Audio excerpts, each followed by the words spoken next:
The wealthiest retirees I've met are not the ones who never spend money. They are often the ones who finally learned what money is actually for. Think about that for a second.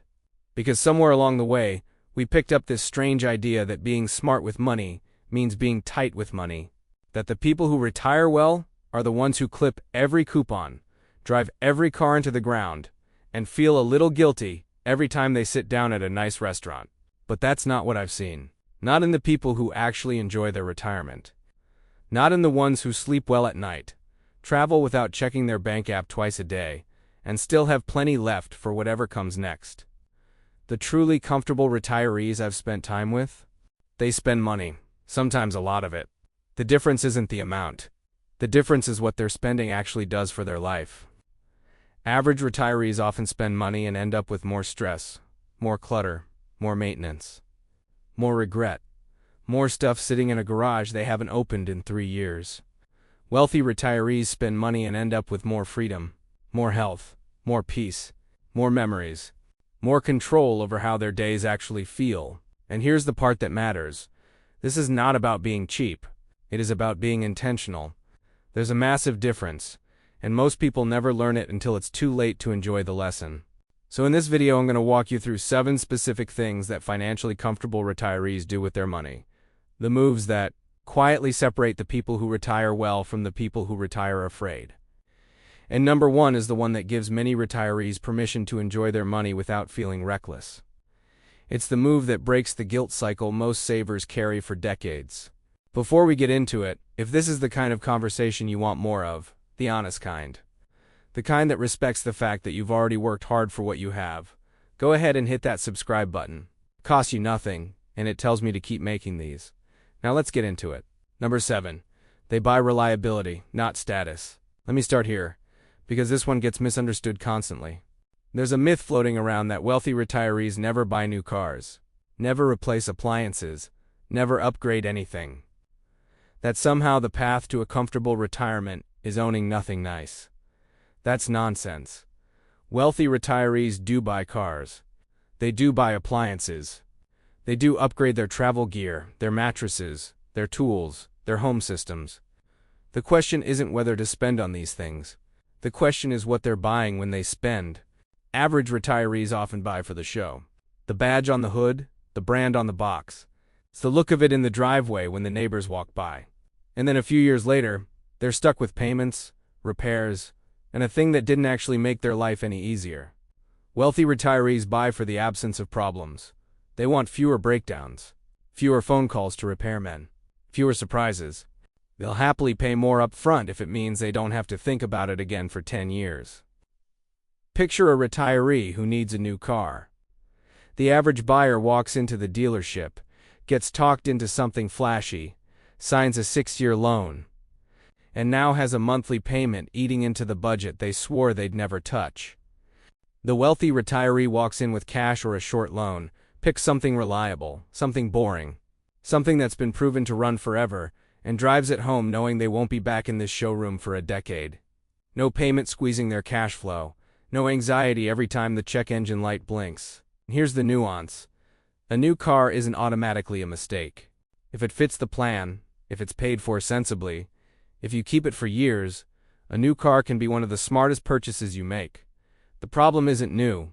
The problem is buying things that look impressive, but quietly drain you. The practical takeaway. Before you spend on anything significant, ask one question. Is this buying me fewer headaches, or is it buying me applause? Because applause fades in about a week. Fewer headaches lasts for years. Number 6. They invest in their health before it becomes an emergency. One might be the single biggest financial decision you make in retirement, and most people don't even see it as a financial decision. Here's the truth nobody wants to say out loud. Every health problem you ignore in your 60s becomes a bill you can't ignore in your 70s. And it's not just the bill, it's the time, it's the energy, it's the independence you lose along the way. Average retirees treat health like a complaint department. Something only goes wrong, and then you react. A knee starts hurting, so you sit down more. A back gets stiff, so you stop walking as far. Sleep gets worse, so you just live with it. And year by year, the world quietly gets smaller. Wealthy retirees don't wait for the emergency. They spend on prevention because they understand something most people miss. Medical independence is one of the best returns on money you'll ever get in retirement. That means good shoes. Actual good shoes. Not whatever was on sale. It means dental care before the small problem becomes a root canal. It means physical therapy at the first sign of trouble, not after surgery. It means strength training, because the muscle you build now is the muscle that keeps you out of a nursing home later. It means food that actually fuels you, sleep you take seriously, and yes, sometimes paying for a trainer or a coach or a specialist who can see what your regular doctor doesn't have time to see. A strong body is a retirement asset too. Maybe the most valuable one you have. Think about a couple in their late 60s who spent a few $1,000s renovating their bathroom, better lighting, a walk-in shower, grab bars that didn't look like grab bars. Compare that to a friend the same age who didn't, and then took one bad fall in the tub. The hospital stay alone cost more than the renovation. The recovery took a year, and some of what was lost never came back. The practical takeaway: stop thinking of health spending as expensive. Start thinking of preventable problems as expensive, because they are.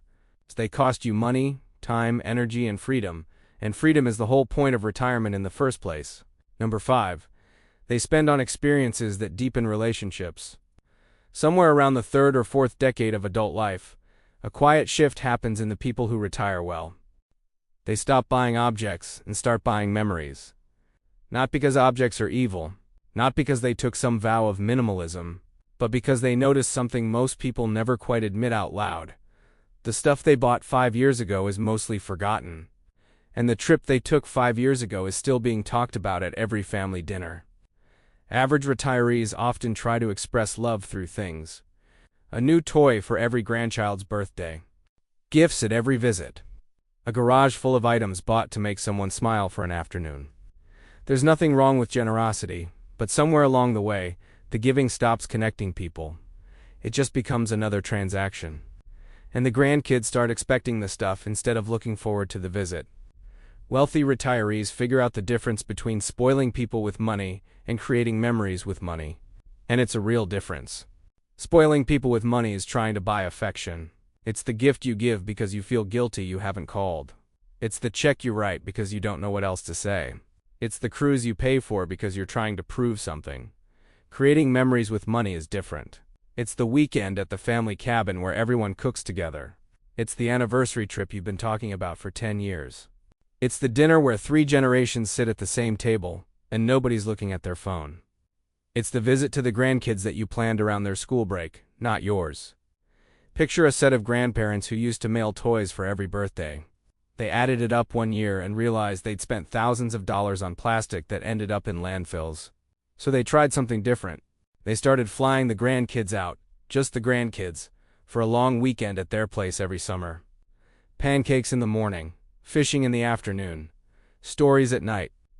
The grandkids don't remember the toys, they remember the weekends. And so do the grandparents. The practical takeaway: before you spend on a gift or a celebration, ask yourself what you're really trying to buy. If it's a moment with someone you love, spend the money and don't think twice. If it's a substitute for that moment, no amount of money is going to do what showing up would. This is not about being cheap, it is about being intentional. The same dollar spent 2 different ways gives you wildly different returns on the part of life that actually matters. If any of this is hitting home so far, if you've been quietly thinking, yes, that's exactly the kind of retirement I want, do me a small favor. Drop a comment below, telling me which one of these has hit you the hardest so far. And hit that like button if you're getting something out of this. It genuinely helps the video reach more people in our age group who need to hear this conversation. Now let's keep going, because the next few are where it really starts to come together. Number 4. They protect their independence at home. Here's a question most people never ask themselves until it's too late. Will the house you live in today still work for you in 10 years? Not the look of it, not the square footage. The actual function of it, the stairs, the lighting, the bathroom floor when it's wet, the reach to the top shelf, the walk from the bedroom to the kitchen at 2 in the morning. Average retirees spend money on their home for the wrong reasons. They redo the kitchen because it looks dated. They put in a new countertop because the magazine showed one like it. They chase trends, repaint rooms, replace cabinets that worked perfectly fine, And then 10 years later, they're standing in that beautiful kitchen, unable to climb the stairs anymore. Wealthy retirees ask a different question entirely. They ask, will this make my life safer, easier, or more peaceful 5 years from now? That's the filter. And it changes what they spend on. They spend on lighting, because falls in poorly lit hallways are one of the most common reasons retirees end up in the hospital. They spend on a safer bathroom, a walk-in shower, a non-slip floor, a grab bar that's actually anchored into a stud. They spend on maintenance before it becomes damage, the roof before it leaks, the plumbing before it bursts, the heating before winter shows up and reminds you it's 20 years old. They spend on accessibility, even if they don't need it yet. A ramp option, a bedroom on the main floor, wider doorways, leva handles instead of knobs. Not because they're old, but because they plan to stay independent for as long as possible, and they know that the cheapest version of accessibility is the one you install before you need it. Think about a retiree who spent about $4,000 converting their old tub into a walk-in shower with a built-in seat and proper lighting. A year later, she slipped getting in, caught the bar, sat down on the seat, got up, made coffee. Her neighbor, same age, same house layout, didn't do the renovation, fell the same way, broke a hip. 3 months of recovery. Lost her independence for the better part of a year. Same fall. 2 completely different stories. The difference was $4,000 and a willingness to spend it before it was urgent. The practical takeaway: walk through your home like a stranger seeing it for the first time. What's dim? What's slippery? What's only working because you're still strong enough to make it work? Spend on those things now, while it's a choice, because the alternative is spending on them later, while it's an emergency. A trendy remodel buys you compliments at the next dinner party. A practical one buys you another decade in your own home. Wealthy retirees know which one matters more. Number 3. They pay for advice at the moments that actually matter. Let me be careful here, because this one gets oversimplified all the time. You've probably heard one of 2 extreme opinions about financial advisors. One side says everyone needs one. Hand over your money, trust the process, don't ask questions. The other side says they're all a waste. They all take too much. Do it yourself. Never pay anyone for anything. Both of those takes miss what wealthy retirees actually do. Wealthy retirees don't blindly hand over control of their finances. They don't disappear into a relationship where someone else is making every decision, and they're not even sure what's happening with their own money. That's not wealth. That's dependency dressed up in a nice suit. But they also don't refuse to pay for advice when the stakes are high. Because they understand something average retirees often miss. There are a handful of moments in retirement where one good decision saves you tens of thousands of dollars, and one bad decision haunts you for the rest of your life. Think about the big ones. When to claim Social Security. How to handle Medicare enrollment without getting penalized. Whether to do Roth conversions and when. How to plan your estate so your family isn't fighting in a lawyer's office 2 years after you're gone. How to sell a business, or a rental property, or a long-held investment without handing half of it to taxes. How to plan for long-term care before it becomes a crisis. How to set up your withdrawals so you don't accidentally bump yourself into a higher tax bracket every year for no reason. These aren't everyday decisions. These are once-in-a-lifetime, get it right or pay for it forever decisions. And the average retiree tries to figure them out alone, reading articles, guessing, hoping for the best. Wealthy retirees pay a professional. Not forever, not for everything, but at the moments that actually matter. Think about a retiree who paid a tax planner a few $1,000s for a single comprehensive session before he turned 73. They walked through his accounts, mapped out his required distributions, restructured a few things, and showed him a multi-year plan to manage his taxes intentionally instead of accidentally. He estimated it saved him more than $30,000 over the next several years. One conversation, one bill paid, decades of peace of mind.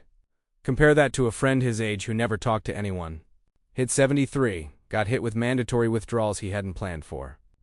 Jumped into a higher tax bracket, lost some of his Social Security to taxation he could have avoided. Same starting position, very different ending. The wealthy retiree pays for clarity, not dependency. There's a difference. Clarity is when you walk out of the meeting understanding your own situation better. Dependency is when you walk out more confused than when you walked in, with a vague feeling that someone else is now in charge of your future. The practical takeaway: don't be afraid to pay a professional when the decision is permanent. Estate planning, big tax moves, Medicare, Social Security strategy. The cost of one good conversation is almost always less than the cost of one avoidable mistake. And wealthy retirees would rather pay for the conversation. This is not about being cheap. It is about being intentional. Paying nothing and getting nothing is not a strategy. Paying for the right advice at the right moment is one of the smartest financial moves you'll ever make. Number 2. They create income systems instead of relying on hope. Here's a phrase you'll never hear a comfortable retiree say: "I hope there's enough." Hope is not a retirement plan. Hope is what people use when they didn't make a plan, and now they're crossing their fingers and watching the markets every morning, getting their mood from a number on a screen. Average retirees often live this way without realizing it. They have some savings. They have Social Security. They have a vague sense that it should all work out. And every time the market dips, they feel it in their stomach. Every time a big expense comes up, they hesitate. They've got money, but they don't feel safe with it. They feel like they're walking on a frozen lake hoping the ice holds. Wealthy retirees don't operate on hope. They operate on systems. That means they actually know where their money is coming from each month. Social Security on this day. Pension on this day if they have one. Dividends from this account. Interest from this CD or bond. Rental income from that property. A scheduled withdrawal from a retirement account. It's not a guess, it's a calendar. And they know what each pile of money is for.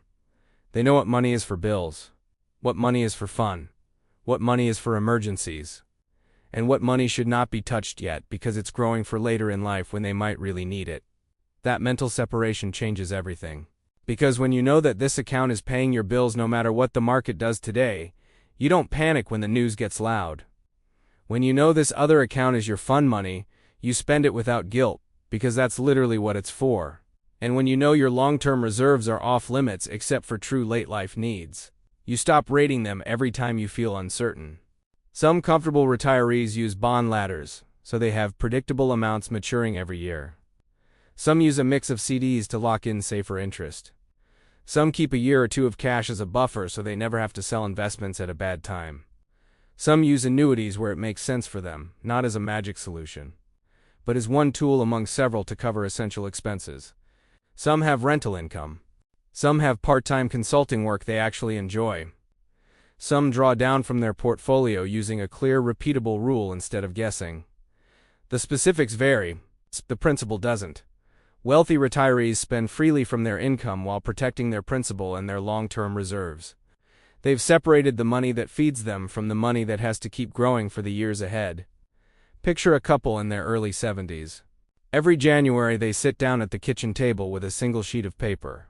They write down their expected income for the year, Social Security, pension, a small rental, and a planned withdrawal. They write down their expected bills. The difference is their fun number. That's the travel, the dinners, the gifts, the freedom money. They circle it. And for the rest of the year, they spend that money without guilt and without fear, because they already did the math. That's not luck. That's a system. And the calm you can hear in their voice when they talk about money, that calm is what the system buys them. The practical takeaway: stop thinking about retirement as one big pile of money slowly shrinking. Start thinking of it as multiple buckets, each with a job. Income to live on. Fun money to enjoy. Reserves to protect. The clearer the buckets, the calmer your retirement gets. And the richest retirees are not always the flashiest. They are the calmest. Number 1. They build a permission to spend plan. And now we get to the one that matters most.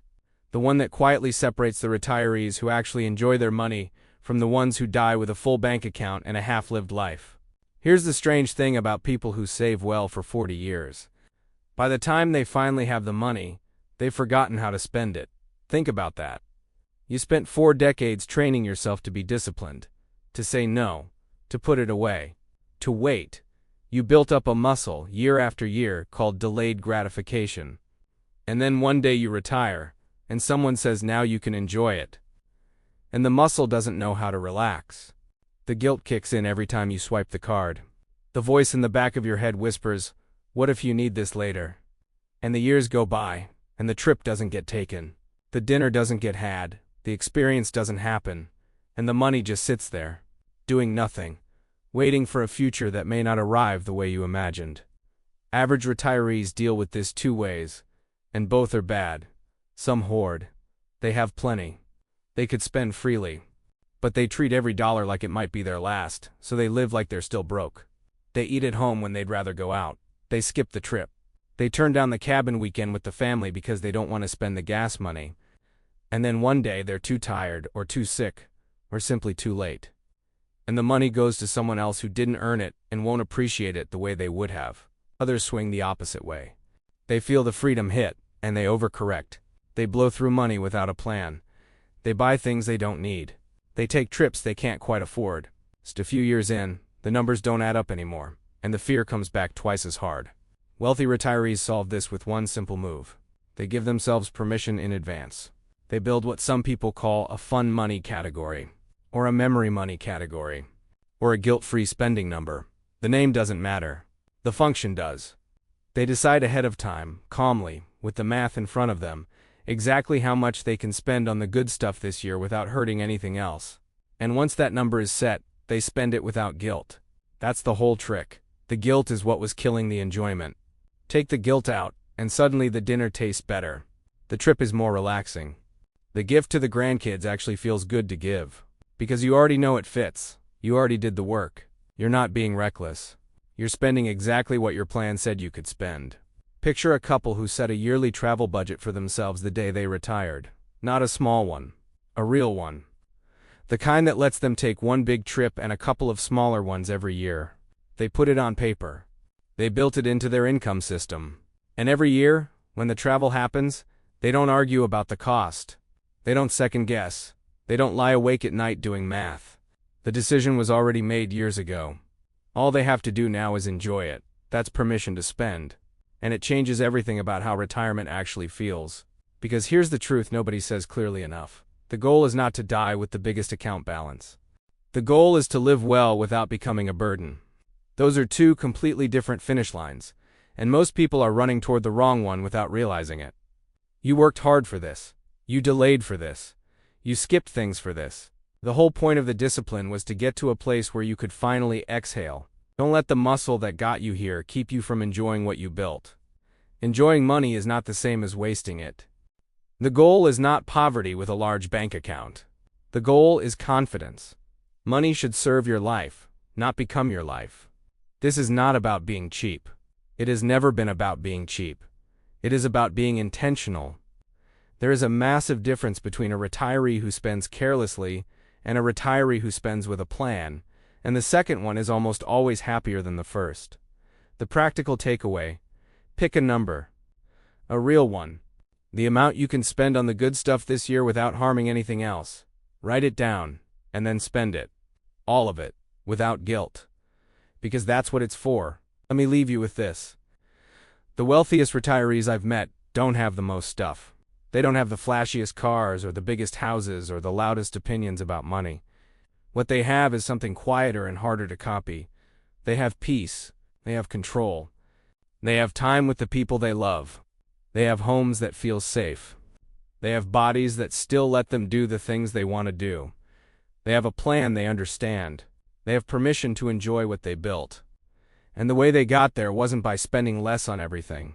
It was by paying attention to what their money was actually buying them. The point is not to spend less on everything. The point is to stop spending on things that don't give anything back. Spend on health. Spend on memories. Spend on safety. Spend on clarity. Spend on the people who will be at your funeral. Stop spending on the rest. That's the whole game. The richest retirees are not always the flashiest. They are the calmest. And calm is something money can absolutely buy, if you spend it right. So I want to hear from you. Which of these would you rather spend money on? Health, travel, family, peace of mind, or independence? Drop your answer in the comments below. I read them, and honestly, this is where the best conversations on the channel happen. And if this video helped you see your own money a little differently today, hit that like button. It's a small thing, but it tells the algorithm to put this kind of conversation in front of more people our age who need to hear it. And there's another video showing up on your screen right now that pairs really well with this one. This goes even deeper into how retirees who feel financially calm actually structure their daily lives. Go ahead and click it next. I think you're going to like where it takes you. Take care of yourself. Spend wisely. And remember, you didn't work this hard to be afraid of your own money.